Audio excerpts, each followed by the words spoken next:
Halo guys, kembali lagi bersama aku Ahmad Yafi. What's up.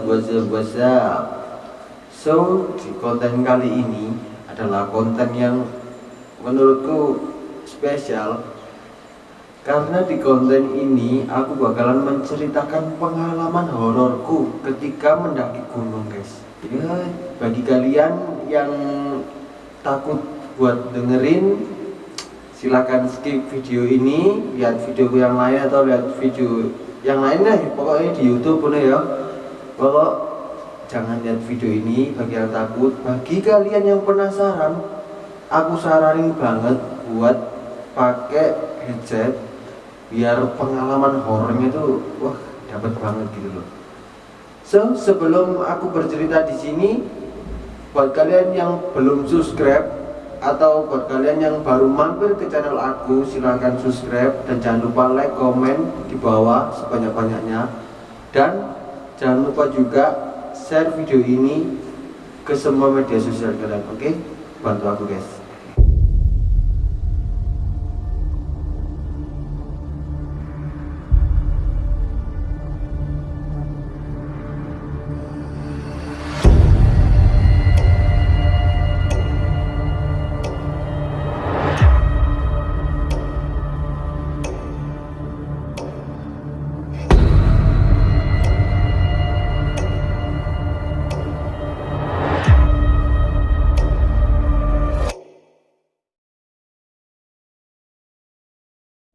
Sebelum aku bercerita di sini, aku ingin meminta maaf kepada segala pihak, terutama pihak pos Gunung Kawi yang waktu itu tepatnya 3 tahun yang lalu aku mendaki secara ilegal. Maksudnya secara ilegal itu waktu itu kan awal-awalnya COVID gitu loh ya guys.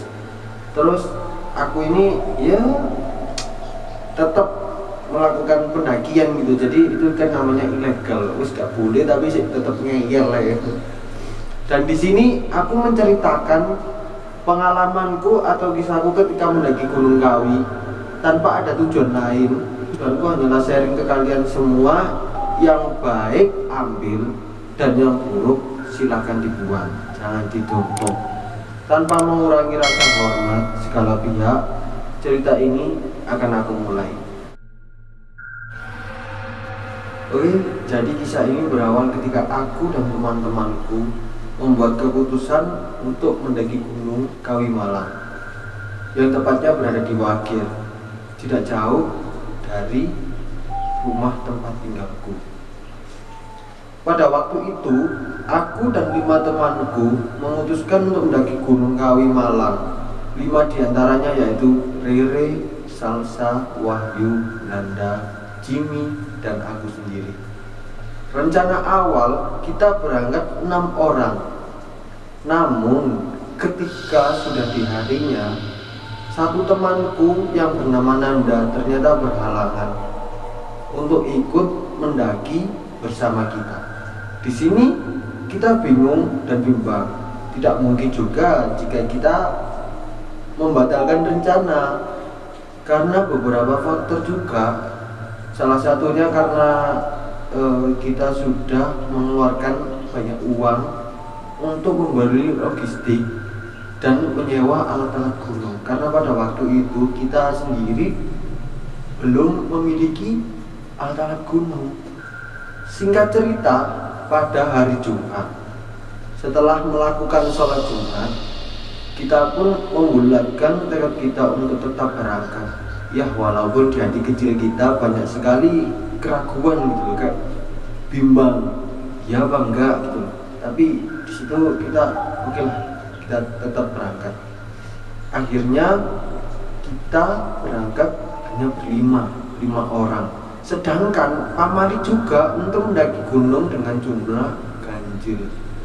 Akhirnya kita berlima berangkat menuju pos masing Gunung Kawi. Sebenarnya sewaktu di perjalanan aku punya firasat, ya kayak firasat gak enak lah, kayak lebih ke firasat buruk ya akan hal ini gitu.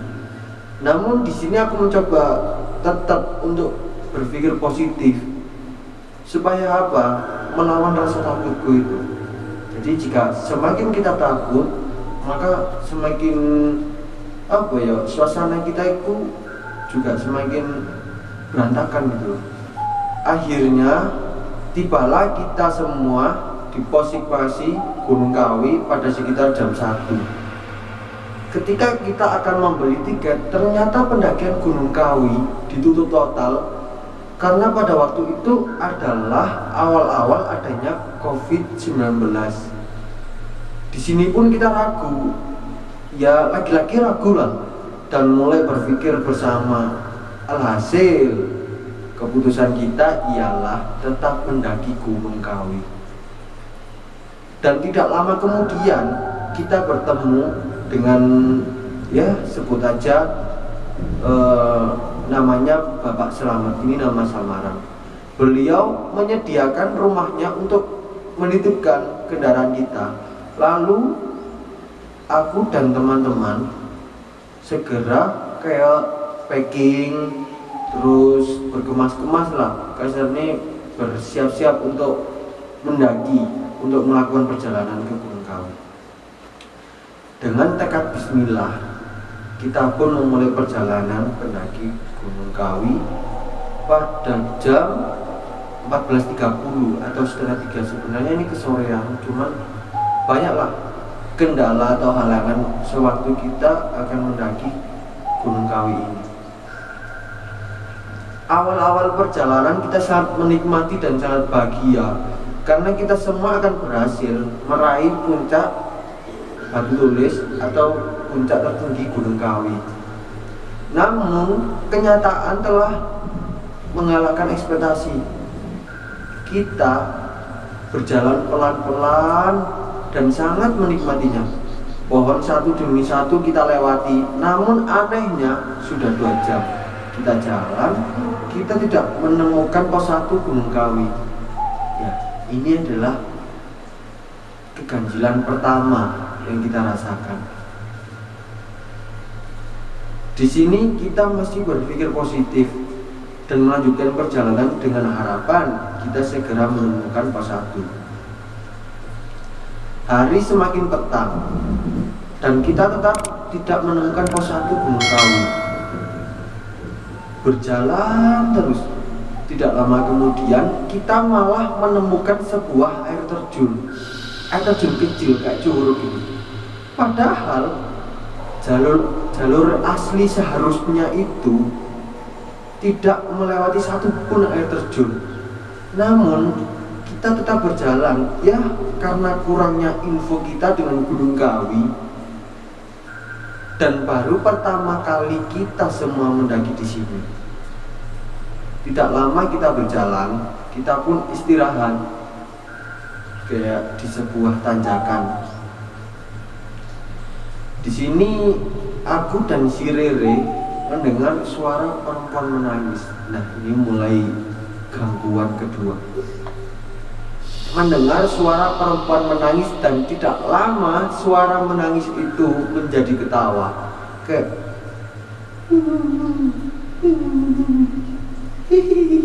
langsung ketawa. Waduh. Bayangkan jika kalian di posisiku waktu itu. Oh, merinding banget semua. Di sini aku dan Riri hanya saling pandang-pandangan dan gak lama kemudian kita pun memutuskan untuk melanjutkan perjalanan. Ketika baru berjalan, si Wahyu meminta untuk berhenti karena pundaknya kerasa berat sekali. Ya dalam hatiku cuma bisa bilang, hah, pundaknya berat. Padahal kan Wahyu ini hanya membawa tas kecil yang isinya hanyalah makanan ringan atau snack gitu, kayak pokoknya nggak berat-berat sekali lah, dan ukuran tasnya itu kecil banget gitu. Di sini aku heran. Dan ketika kita berhenti, suara perempuan ketawa ada lagi. Dan yang lebih seramnya, kali ini aku dilihatkan langsung wujud si perempuan tersebut. Yang aku lihat di sini ialah kain putih besar terbang di atasku dari pohon ke pohon. Jadi loncat terbang dari pohon satu ke pohon yang ke satunya itu ya. dengan rambut panjang, mukanya itu wah gosong banget gitu. Kayak ya bener mukanya tuh nggak jelas, nggak begitu jelas gitu. Soalnya kan ketutup rambut segini, cuman pas tak lihat itu jelas banget tuh gosong. Di sini aku hanya bisa meminta tolong ke teman-temanku untuk membaca bersama ayat suci Al-Quran. Namun ternyata tidak, malah berhenti di sini. Ya, aku pun tetap mendengarkan suara jeritan ketawa yang sangat keras dan mungkin banget, sumpah. Kalau kalian ngerasa di posisiku waktu itu kayak, ya Allah, apa ini? Apa gitu loh, kok salahku di mana lo kok sampai ya apa ya kasarnya horor banget gitu loh, kok sebegitunya loh. Aduh, neror kita semua itu terus-terusan. Dan posisi gunung kali ini sepi banget, hanya aku berlima yang mendaki gunung ini. Karena itu tadi awal-awal COVID gunung ditutup dan hanyalah kita pendaki amatiran yang nekat mendaki secara ilegal gitu.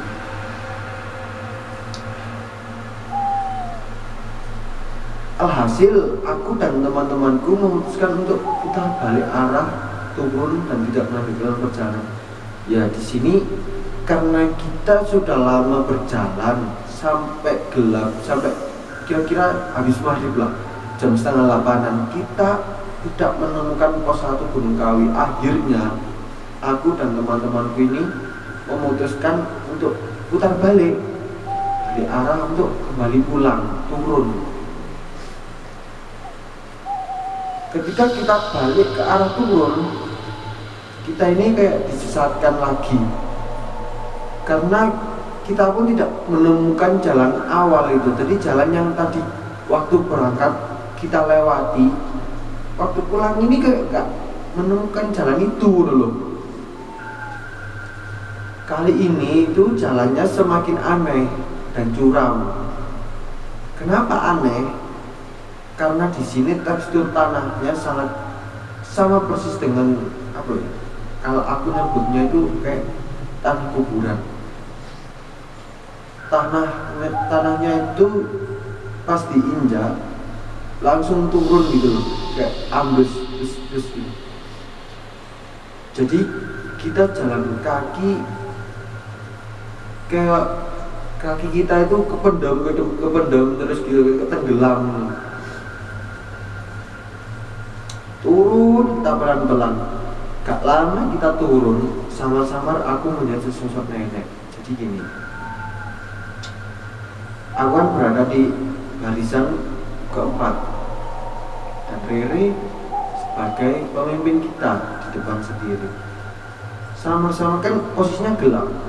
Samar-samar aku melihat itu di pundak Rere itu ada nenek-nenek naik di pundak Rere, nenek-nenek menutupi mata Rere gitu. Hingga nggak lama kemudian sor, Rere pun terpeleset, langsung sor, Rere terpeleset dan hampir masuk jurang. Jadi ini jalannya curam, terus lihat diinjek, kaki kita kayak kekubur. Jalan, Rere posisi mata ditutupi sama nenek-nenek itu yang di pundak Rere. Dan Rere pun terpleset, hampir masuk ke jurang. Sudah kayak hampir lah, pokoknya hampir sekali lah wis, pokok tinggal dikit. Kalau Rere gak pegangan sebatang kayu yang ada di dekat Rere, itu mungkin Rere udah gak tahu lah, udah masuk ke jurang. Karena waktu itu posisi juga gelap, jalanan juga licin. Kita pun mau langsung nolong itu kayak kaki kita ini kayak kependem gitu loh, kependem tanah dan berat sekali buat melangkah. Akhirnya di barisan kedua ada si Salsa dan ada si Jimmy. Mereka berdua ini langsung kayak, Mas Riri, kenapa? Gak apa-apa. Langsung, untung aja langsung narik Riri gitu. Di situ mental is down kemana-mana wis. Dan ketika Riri itu masuk jurang, ya hampir masuk jurang, suara perempuan itu kembali menghantui telingaku gitu. Dia terus ketawa semakin kencang, semakin nongking gitu di telingaku kayak ini parah banget gitu. Sampai di sini pun aku pasrah gitu, sampai hanya bisa berucap di dalam hati, wah, jika memang takdirku aku mati di gunung ini, tolong temui jasadku ya Allah. Itu sampai sepasrah itulah. Singkat cerita, tidak lama kemudian suara Wahyu dan Jimmy pun terdengar sangat keras dengan tujuan menyemangati kita dan meyakinkan kita bahwa semua ini akan baik-baik saja. Perjalanan pun kita lanjut. Kita jalan pelan-pelan, terus kita jalan. Tidak lama jalan, di sini aku pun memutuskan untuk mengajak teman-teman berhitung. Kan gimana ya, posisi kita cuma berlima, aku takut terjadi apa-apa gitu. Jadi niatku berhitung apakah temanku ini masih komplit atau enggak gitu loh. Ya ngerasa aneh juga, kenapa aku mengajak berhitung, ngerasa aneh juga waktu berjalan kok suara tapak kaki ini lebih gitu, kayak ada satu lagi yang ikut gitu. Akhirnya kita mulai berhitung, mulai dari pertama yaitu si Rere, hitungan kedua si Salsa, hitungan ketiga Jimmy, hitungan keempat aku, dan kelima Wahyu di belakang sendiri. Namun setelah hitungan kelima harusnya sudah dong berhenti, namun ada suara di belakang yang berkata 6. Suaranya itu lirih namun sangat jelas sampai kita berlima ini mendengar semua. Kayak suaranya itu lirih, cuma jelas ya apa ya, 6 kayak gitu loh, kayak 6. Wah, lirih tapi jelas gitu loh. Di sini pun kita langsung sontak mematung. Jadi kita berhenti dulu, mematung dan terdiam semua. Pokok langsung sunyi gitu, terdiam. Yang awalnya tadi kayak omong-omongan, kayak bercandaan receh, terus langsung diam gitu. Kita pun nggak ada yang berani gitu untuk langsung menoleh ke belakang. Lalu singkat cerita, di sini kita cuek dan tetap tidak melihat ke belakang. Dan lalu perjalanan pun kita lanjutkan. Wah, mental kita di sini sangat berantakan, dan juga kondisi kita pada waktu itu belum makan sama sekali. Kita lanjutkan jalan. Nggak lama jalan, kita menemukan kayak tempat landai yang kecil, cuman ada landainya lah. Jadi tempatnya itu kayak ukuran semisal 2 meteran lah, cukup buat kita istirahat, makan. Cuman gak cukup untuk membangun tenda karena bahaya juga jika membangun tenda di situ. Setelah tempat landai itu kayak ada jalan turun jurang gitu, kayak jurang. Akhirnya di sini aku dan teman-teman memutuskan untuk makan, sarapan, merokok, pokoknya santai lah. Dan akhirnya memutuskannya juga oke lah, kita bermalam di sini walaupun tanpa tenda, nggak apa-apa. Pokok kita berhenti jalan, kita lanjut jalan besok pagi kalau udah ada matahari. Jadi itu keputusannya. Akhirnya kita makan santai, nyemil-nyemil, ngerokok, wis pokok santai lah, bercanda. Dan tidak lama kemudian kita berdiskusi untuk apa? Untuk gantian berjaga. Jadi nggak semuanya tidur gitu loh, kan takutnya ada apa-apa. Jadi kita memutuskan untuk gantian lah jadwal jaga gitu. Dan yang pertama tidur Rere dan si Salsa, aku, Wahyu dan Jimmy berjaga di sini. Aku kira gangguan yang tadi itu adalah gangguan terakhir, namun sangatlah mustahil. Ternyata di sini juga masih banyak gangguan. Salah satu contohnya itu kan kayak lokasi, biar aku jelaskan ya. Lokasi kita berhenti itu dari jalan turun gini, terus di sini tempat landainya, nanti turun. Nah, di sebelah kiri ini ada kayak jalan, nggak tahu itu mungkin jalurnya buat para pemburu atau apa, pokoknya itu jalur lah, nggak tahu. Tapi itu kalau diteruskan ada jalannya apa enggak. Nah, dari arah kiri itu ada suara telapak kaki yang banyak. Aku dan temanku itu mengira kayak, wah, pendaki ini, pokok, wah ini ada orang, alhamdulillah. Suaranya itu dari jauh, pelan, semakin dekat, semakin keras.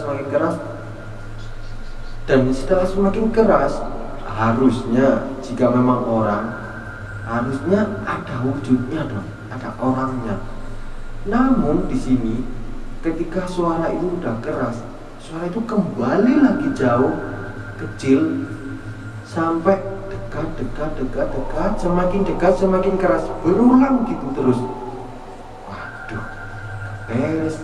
Harapanku yang tadi awalnya ini adalah orang, ini adalah pendaki, langsung musnah. Waduh, bukan orang ini, fix bukan orang, apalagi nih. Ya untung alhamdulillah di situ cuma suara. Lalu ada suara itu tadi sama seperti gangguan mulai dari awalnya, itu suara cewek nangis, ketawa gitu. Terus yang semakin membuat buruk suara itu kan ya, namanya hutan, cuman ini membuat buruk suasana banget gitu, kayak suara anjing mau kayak serigala gitu. Waduh, serem banget. Dan yang paling serem itu ketika aku, Jimmy dan Wahyu ditunjukkan oleh sosok mata. Jadi mata dua gitu, tunjukkan oleh sosok mata di arah jurang. Mata warna merah, besar banget, kayak seginilah, separuhnya piring, besar banget pokoknya. Dua, cuma nggak ada wujudnya, cuma mata kayak bayangan siluet hitam, terus ada matanya. Wah, cuma ya Allah, aku di situ dan teman-teman cuma berharap, ayolah ndang pagi loh, cepet pagi loh, cepet ada sinar biar kita tenang gitu. Terus gak lama kemudian ini gak sampai sini aja gitu loh, banyak banget gangguannya. Ketika aku sudah mulai tenang karena sudah gak ada gangguan, yang tadi udah hilang, yang mata dua. Karena udah gak ada gangguan, aku, Jimmy dan si Wahyu ini foto-foto, terus makan lagi, ngerokok, ngopi ya kan. Dan gak lama kemudian ada gangguan lagi. Gangguan yang kali ini bener gak ada wujudnya, cuma serem banget. Kayak ada suara gendingan kayak orang nari gitu, kayak gendingan lah, itu serem banget. Bayangkan kalau kalian di posisiku, aduh merinding banget kalau di rumah dengar kayak gitu aja, kayak saya udah merinding, apalagi di gunung ya kan. Di situ cuma kita cuma bisa baca doa sama kayak bodoh amat gitu loh ya bener kita takut, cuman ada bodoh amatnya karena saking saking capeknya gitu loh, dari awal pendakian kok diganggu terus gitu loh. Akhirnya tak lama kemudian aku pun tertidur dan aku nggak tahu Wahyu dan Jimmy ini tidur atau tetap dijaga gitu. Singkat cerita, pagi pun datang. Kita di sini udah agak lega, mental kita udah agak meningkat, terus rasa takut kita juga agak berkurang gitu karena sudah ada matahari, kasarannya tenanglah gitu. Wis tenang, bentar lagi pulang kayak gitu. Dan akhirnya kita segera masak lagi, makan, sarapan, ngisi energi sebelum turun ya kan. Setelah itu kita berkemas, gak lama kemudian kita lanjut perjalanan untuk turun. Di pikiran kita kali itu pokok dan pulang lah, bismillah bawa pulang selamat, aku pengen enak gitu ya. Singkat cerita, kita berjalan melewati air terjun tadi, lalu di sini nggak ada gangguan, malah nggak ada gangguan di air terjun ini. Berjalan sampai melewati hutan pinus, dan aku kira gangguan udah berhenti dong, karena ini kan sudah pagi juga, siang-siang panas, buta masa ada hantu ya kan. Pikiranku dengan teman-teman kayak gitu. Cuman ternyata pikiranku dan teman-teman ini salah, karena pada waktu di hutan pinus kita ini istirahat karena capek. Kita ini break, istirahat, rokok sebatang dua batang. Gak lama kita istirahat, si Salsa ini kok keburu-buru banget minta untuk melanjutkan perjalanan. Di sini cuma aku kayak ada apa sih kok bertanya-tanya dalam hatiku, padahal kan ya baru istirahat dan lihat juga wajah si Salsa itu sangat ketakutan banget dan kayak panik gitu loh. Gak lama kita berjalan, si Salsa ini yang tadinya diem waktu berjalan, dan si Salsa diem tiba-tiba nyeleduk bercerita, sedangkan itu posisi belum ada di pos, belum ada di bawah gitu. Si Salsa udah cerita, aku mangiku delok ana wedok bukur nggawe klambi putih di murni pohon pinus, yang kalau di dalam bahasa Indonesia kan itu aku tadi lihat ada orang perempuan tinggi pakai baju warna putih di belakang pohon pinus. Akhirnya kita di sini cuma diem, lagi-lagi cuma diem dan mengurangi respon kita ke Salsa. Jadi bodo amat, tetap jalan aja gitu, kayak acuh lah ke Salsa ini, soalnya waduh posisi kita masih di gunung ya kan, kita gak mau keulang kayak tadi malam. Lalu kita lanjutkan perjalanan dan tidak lama kemudian alhamdulillah kita sampai juga di rumah Pak Slamet, tempat kita menitipkan kendaraan kita. Dan di sini kita langsung beres, terus langsung sholat, makan, ya syukurlah alhamdulillah kita bisa turun Gunung Kawi ini dengan selamat. Namun cerita kita ini tidak berhenti sampai di sini, karena sampai turun pun, sampai di rumah ini kita masih tetap diganggu ya, atau mungkin bisa disebut ada yang ngikutin kita gitu loh. Yang terutama itu si Rere itu sampai di rumah pun dia diganggu sampai kesurupan juga, pikirannya kosong. Ya next time lah, jika video ini rame, nanti aku bakal datengin langsung narasumbernya, si Rere, Salsa, Wahyu, Jimmy, biarkan mereka bercerita menurut sudut pandang mereka, ya kan? pasti itu seru. Pesan buat pengalamanku kali ini, ya pesan buat kalian, pokok kalau naik gunung itu jika memang nggak boleh, kalau memang nggak boleh, terus kalau memang udah nggak direstui lah kasaran nih, jika memang nggak direstui ya udah gak usah dilanjut gitu, gak usah nekat gitu. Pokok orang bilang gini dengerin aja, mungkin itu yang terbaik buat kita. Dan yang kedua, pesanku kalau mendaki gunung jangan ganjil sih. Sebenarnya kita berlima ini sudah tahu kalau pamali mendaki gunung dengan jumlah ganjil, cuman ya gimana lagi, ego kita semua tinggi-tinggi, jadi kita tetap mendaki Gunung Kawi. Ya pokoknya jangan ditiru. Untuk ceritaku ini sampai sini aja, dan ambil posisi yang baiknya aja, posisi yang buruk jangan diambil, jangan ditiru. Sekian dari aku, semoga bermanfaat, semoga dapat membantu kalian, semoga dapat menghibur kalian. Dan di sini aku mohon maaf jika penyampaianku sangat-sangatlah kurang, penyampaianku belibet, terus bahasanya campuran, mohon maaf banget. Yes, pokoknya jangan lupa subscribe, oke?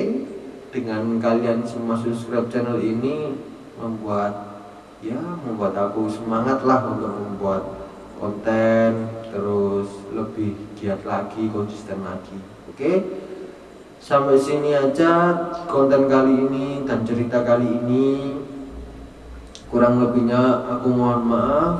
Dan jangan bosan-bosan mengikuti kontenku ini. Jangan lupa subscribe. Saya Ahmad Jafi. Wassalamualaikum warahmatullahi wabarakatuh.